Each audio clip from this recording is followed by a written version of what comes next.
Hi friends, good evening. ఎలా ఉన్నారు అందరూ? ఇది వచ్చేసి ఆలు కట్లెట్ చేశాను ఫ్రెండ్. ముందుగా దొడ్డటుకుల్ని మంచిగా కడిగి నానబెట్టుకోవాలి అండ్ ఆలుని ఉడకబెట్టి స్మాష్ చేయాలి. అటుకుల్ని అండ్ ఆలుని రెండింటిని స్మాష్ చేసి దాంట్లో ఉల్లిగడ్డ, పచ్చిమిర్చి, కొత్తిమీర, పుదీనా బాగా ఎక్కువ క్వాంటిటీలో వేసుకోవాలి. నా దగ్గర లేదు, అందుకే వేయలేదు.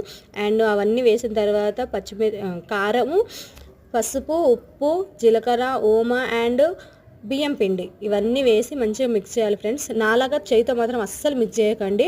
పచ్చిమిర్చి వేసాం కదా, సో చేతులు చాలా మంటలు వేస్తాయి. నాకు చాలా మంటలు వేసింది, అందుకే చెప్తున్నాను.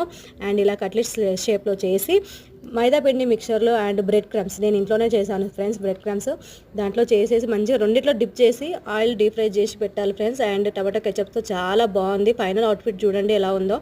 కంటికి నచ్చితే చాలు ఫ్రెండ్స్, తర్వాత ఆటోమేటిక్ నోటికి నచ్చుతుంది. So okay, then bye, thank you, subscribe please.